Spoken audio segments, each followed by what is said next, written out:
पिछले एपिसोड में हमने नागेश्वर नाथ मंदिर प्रथम ज्योतिर्लिंग का वृत्तांत विस्तार से श्रवण किया, जिसमें मंदिर के स्थापत्य से अवगत कराया, जिसका प्राचीन साहित्य, संस्कृति और इस सनातनी सभ्यता के धार्मिक खजाने में सदा विशेष महत्व रहा है।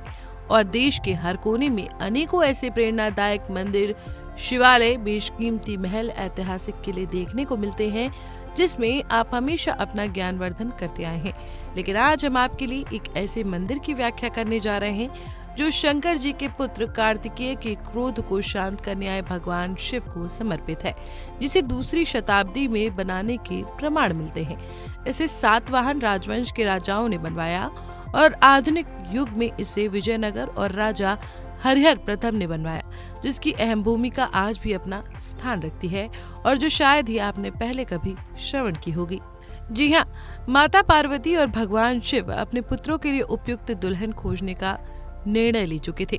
शिव ने रिद्धि सिद्धि का विवाह गणेश से करवा दिया, तो वापस लौटने पर पार्वती नंदन कार्तिकेय क्रोधित होकर क्रोंच पर्वत पर अकेले ही चले गए। उन्हें शांत करने के लिए पिता को आते देखकर कार्तिकेय ने दूसरी जगह जाने की कोशिश की, लेकिन देवताओं के कहने पर वो वहीं रुक गए। जहाँ शिव और पार्वती रुके थे उसे श्री शैलम के नाम से जाना गया। जी हाँ, यहाँ स्थापित लिंग के रूप में इष्ट देव की पूजा चमेली से की जाती थी, जिसके कारण यहाँ के इष्ट देव का नाम भी मल्लिका अर्जुन पड़ गया।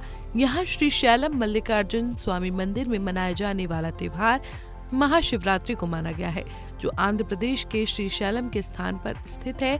और इस मंदिर को श्री भ्रमरंबा मल्लिकार्जुन मंदिर भी कहा जाता है।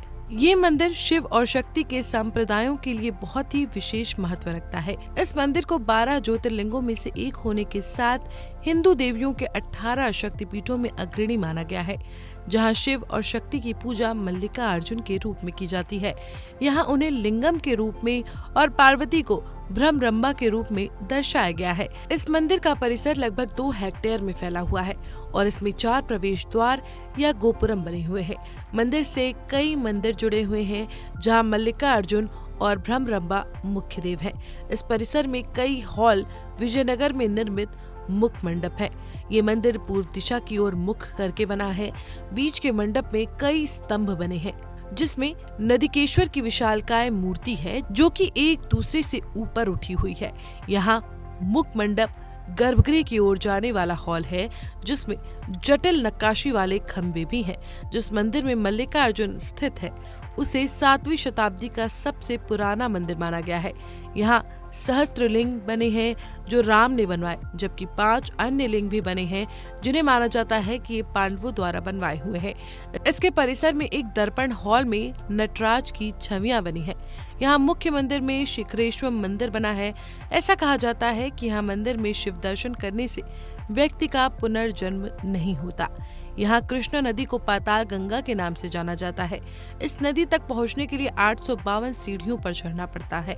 हमेशा ही इस नदी के जल से शिवलिंग का जल अभिषेक किया जाता है। शिव महापुराणम में कहा गया है कि एक बार ब्रह्मा और विष्णु के बीच बहस हो गई, जिसमें शिव ने प्रकाश के विशाल स्तंभ ज्योतिर्लिंग के रूप में तीनों लोकों को छेद दिया।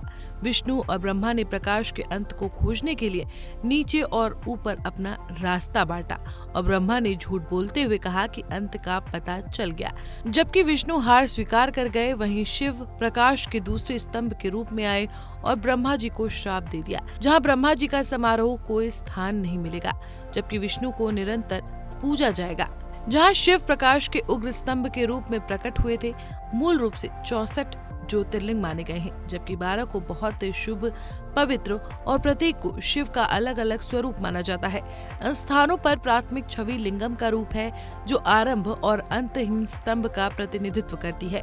जहां श्रीशैलम मल्लिकार्जुन स्वामी मंदिर को 18 महाशक्ति पीठों में मान्यता दी गई है।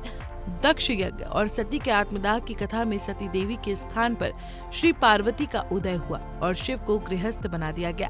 यहाँ पौराणिक शक्तिपीठों की उत्पत्ति के आदि पराशक्ति के पवित्र निवास स्थान है, जो सती देवी की लाश के गिरने के कारण बने थे। जब शिव सती को लेकर घूम रहे थे तो ऐसा माना जाता है कि यहाँ माता सती का ऊपरी होंठ गिरा।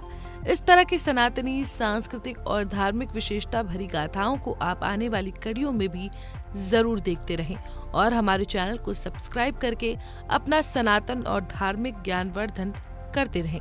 अब वक्त है आपसे विदा लेने का और आज का विषय पूरा होता है। आगे की अनसुनी गाथा का विस्तार से रसपान करने के लिए आप कीजिए प्रतीक्षा हमारे अगले एपिसोड की और सनातन के संकल्प को निभाने के लिए देखते रहें आपका अपना चैनल एन दर्शन।